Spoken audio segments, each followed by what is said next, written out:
Hi everyone, I'm Shelley and you're watching There's No Place Like Home. I'm back with another Question the Narrative video, and today's topic is this. I've been thinking about demons and the new earth. As someone who believes in fulfilled eschatology, meaning that all prophecy in the Bible was fulfilled by AD 70, one of the questions that I get the most frequently is this. What about demonic activity that is still on the earth today? When I say demonic activity, I'm not just talking about evil on the earth today. Because if you are looking to use Satan or demons as a scapegoat for the evil that is happening in the world today, you're not going to find that here. Because man is fully capable of committing evil on his own. And the Bible tells us that over and over again, that this is a work of the flesh. Yet for some reason, people like to blame all of the bad things that are going on in the world today on Satan and demons instead of on the people who are committing them. And I really have to say, I can't say this enough. Revelation 22:15, I think that I went to the wrong verse. Here we go. Revelation 22:15 tells us that there will be evil on the new earth. This is talking about the new Jerusalem, which is on the new earth. If we go to verse 15, it says, but outside, that means outside of the new Jerusalem, because very briefly, I'm just going to tell you the New Jerusalem is the church. We believers are the New Jerusalem. If you're looking for, more deeper answer or deeper explanations of these things, I highly encourage you to check into my preterism playlist. This is just for people who really have been following and understand what I'm talking about. But it tells us in verse 15, but outside are the dogs, the sorcerers, keep that in mind, the sorcerers, the sexually immoral, the murderers, the idolaters, and everyone who loves and practices falsehood. It doesn't say but outside is Satan, and outside are all of these demons that are causing people to be sexually immoral and murderers and idolaters and to love falsehood. No, it doesn't say that. It says that it is the people, the unbelievers. That is who this is referring to, who are doing these things. Okay? So, again, not going to blame demons for all of the evil in the world. However, I am going to talk about what people will call demonic activity. There are people who will comment on my channel that they have participated in deliverance services or have seen deliverance services. In a church that I used to attend, the pastor used to be a missionary in Africa. I believe he was in Kenya, I believe, and he would talk about all of these spiritual manifestations that he claimed to see appear just in the middle of these villages, things that he said he never sees over here in the West. So I'm certainly not one to say, oh, well, that never happened, because I didn't see any of these things. And while I do believe that most cases of demonic possession or demonic activity or even paranormal activity, most cases can be explained away. However, even if there is one case that cannot be explained away, there has to be another explanation for what is causing these things. So in today's video, this really is questioning the narrative. I'm not coming to any definite conclusion. This is just the wheels turning in my head, because I firmly believe that all prophecy was concluded in AD 70. And if you actually study the Bible, to me, it is very clear that this happened. And so if God said that it was going to happen at that time, I believe it, regardless of me being a little confused about things like this, that if there is still demonic activity in the world today. Most people, when asking me this question, will approach it in this way. They will say to me, but what about the book of Revelation? It says the demons were cast into the lake of fire. Does it though? It actually does not say that demons were cast into the lake of fire. If we read Revelation 20, verse 14, it says, then death and Hades were thrown into the lake of fire. This is the second death, the lake of fire. So we're going to go to the Greek here, because I think this is very important. Obviously, death and Hades are not demons, but I just wanted to just show you quickly what it does say about them. So here for death, it says that death could be physical or spiritual. And yes, I believe that is the death that this is talking about. This is talking about spiritual death, being thrown into the lake of fire. What is Hades? So many people associate Hades with hell, and they say, that's another thing they will say, that hell has been thrown into the lake of fire. No, it doesn't say that either. It says Hades, and Hades is not hell. Hades is the unseen world, properly unseen, Hades, or the place of departed souls. The Hebrew name for Hades is Sheol. So Hades is actually the holding place for the souls of both the righteous and unrighteous departed before the new covenant was ushered in. That is what Hades is, or Hades was. It was the holding place. After people physically died, their souls would go to Hades, and we're waiting for that judgment day to happen. So yes, Hades has been thrown into the lake of fire because there is no more holding place since AD 70. Revelation 19:20 says something similar, so we'll just read that. It says, "And the beast was captured, and with it the false prophet, who in its presence had done the signs by which he deceived those who had received the mark of the beast and those who worshipped its image. These two were thrown alive into the lake of fire that burns with sulfur." So we do have the lake of fire again here, but again, we're not seeing demons here, are we? It says the false prophet and it says the beast. It does not say demons. The closest that I have been able to find is Matthew 25:41. And if you do have a better verse, actually, that you think is even closer than Matthew 25:41 regarding demons being thrown into the lake of fire or being punished eternally, gotten rid of, please leave a comment. But Matthew 25:41 says, "Then he will say to those on his left, 'Depart from me, you cursed, into the eternal fire prepared for the devil and his angels.'"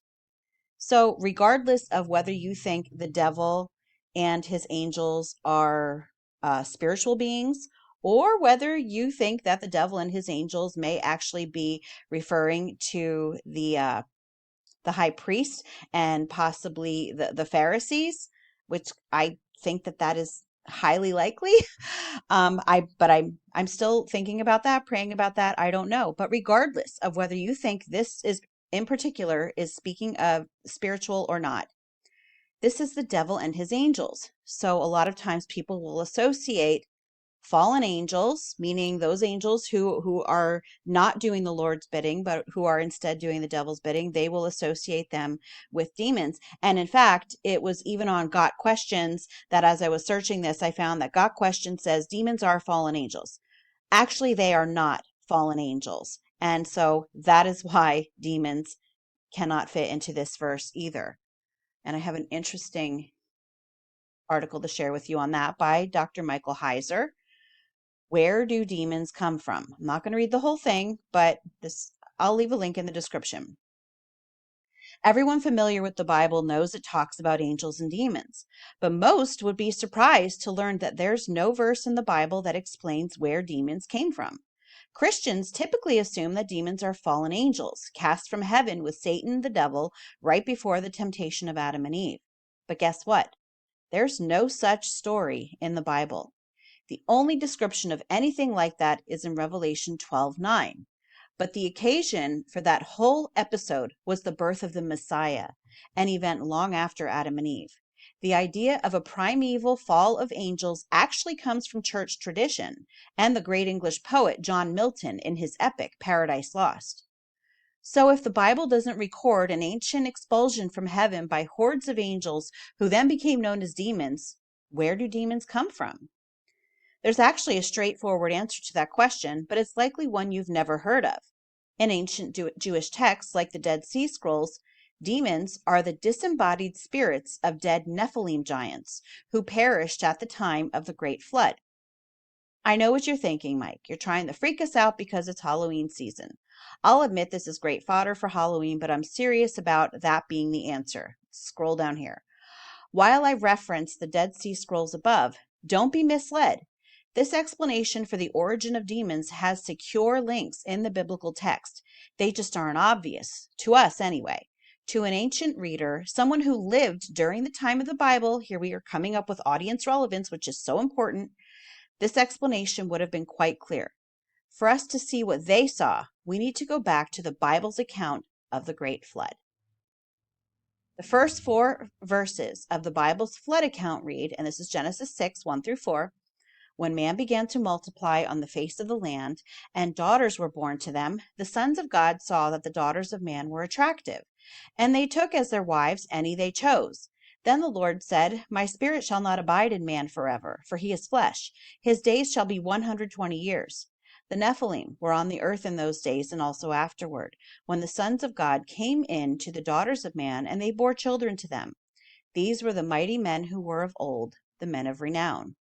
The sons of God, angels in more familiar parlance, transgressed the divinely ordained boundary between heaven and earth by producing children with human women. Those children are referred to as Nephilim. The term Nephilim doesn't mean fallen ones. It means giants.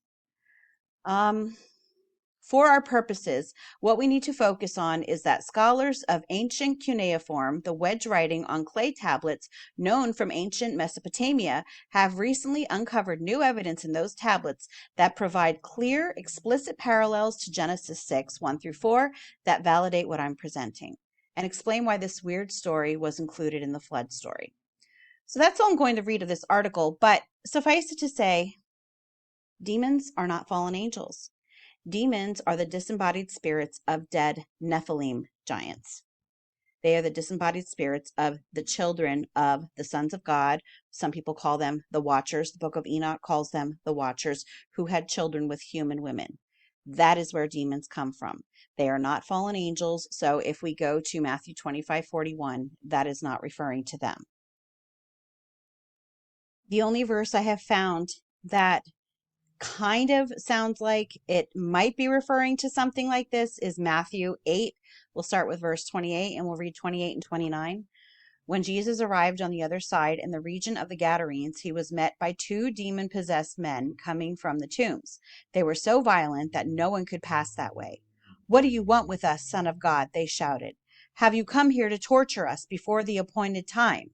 So many people will say, well, that is exactly what it's talking about. It's talking about the time of judgment. Have you come here to torture us before the appointed time?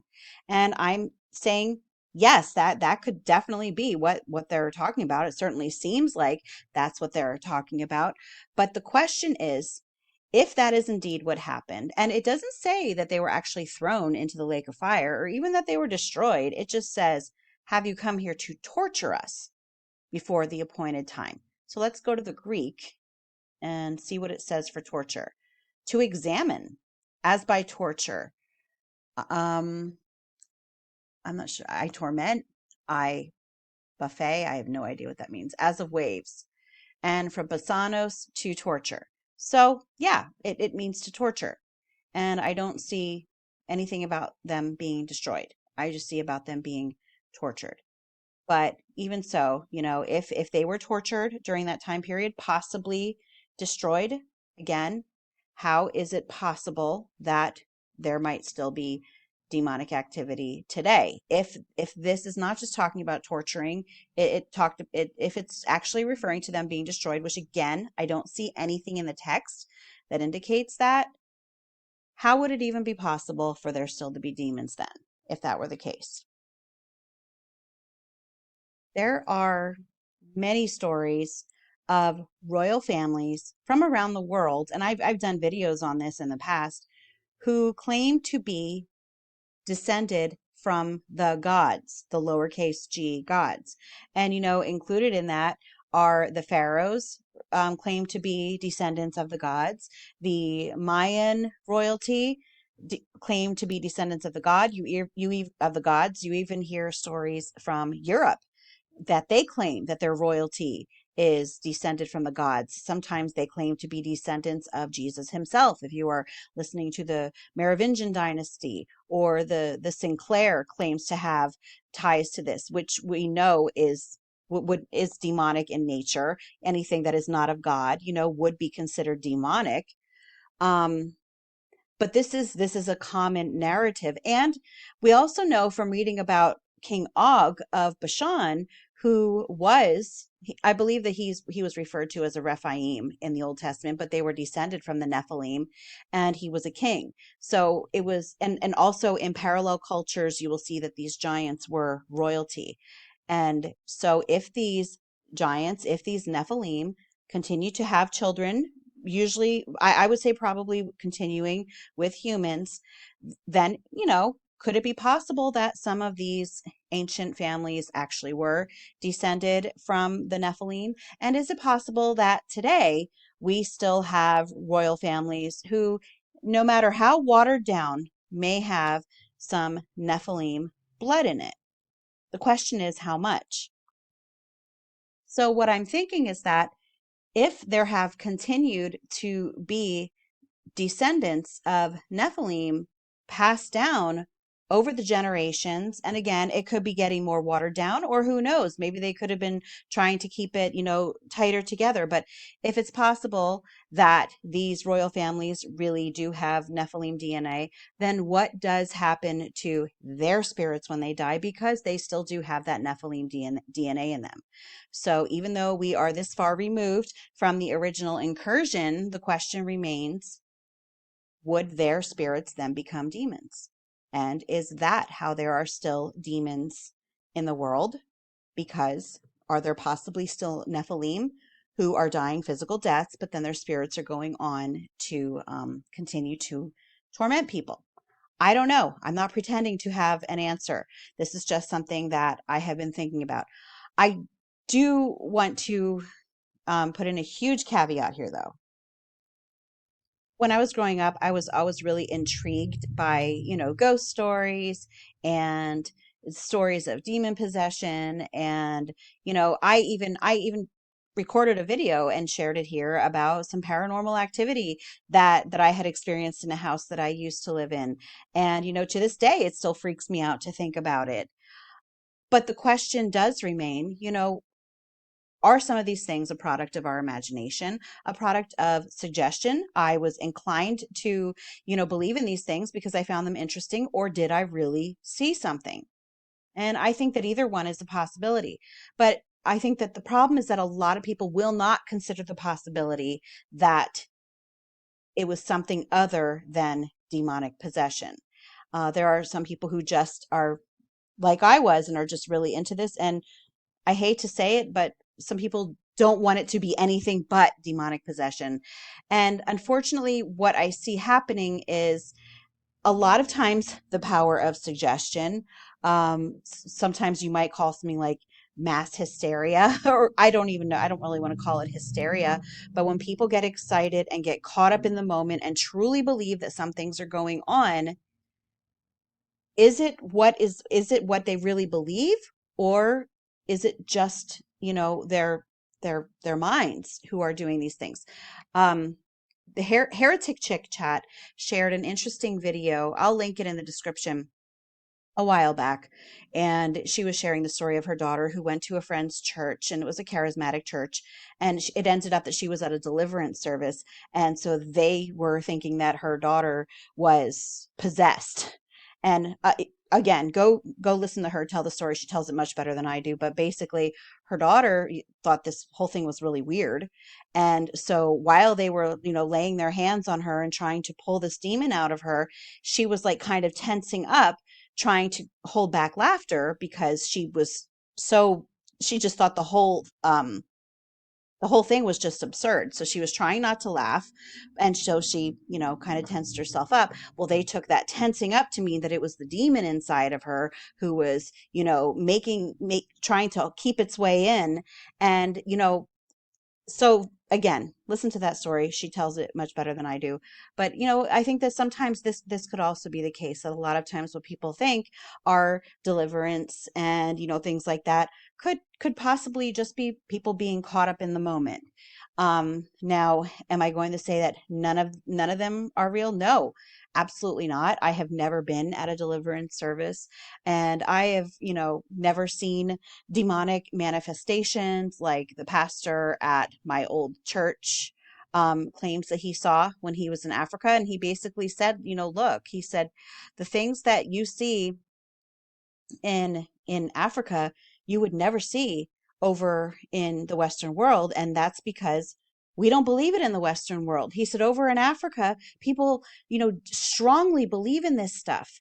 So they're more likely to make their appearance there because people believe in them. And then I also go back though to Revelation 22:15 that does tell us that there will still be sorcery in on the new earth. So then I think, okay, but could that also be sorcery related?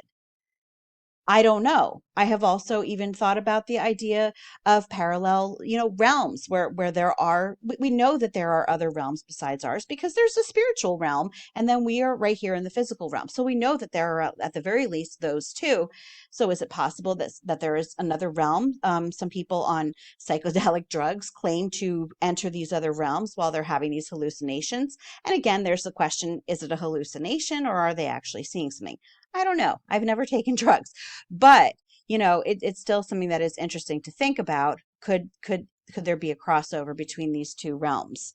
I don't know. I think it's possible. And I think that could even explain some ghost sightings that people see too.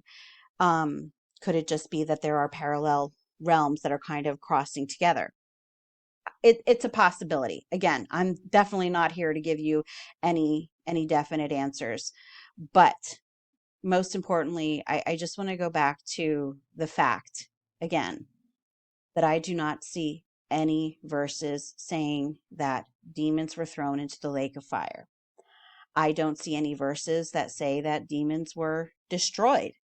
If I missed one, please leave a link in the description. But again, just keep in mind that demons are not fallen angels. So if it says the angels, the devil's angels, it's not talking about demons.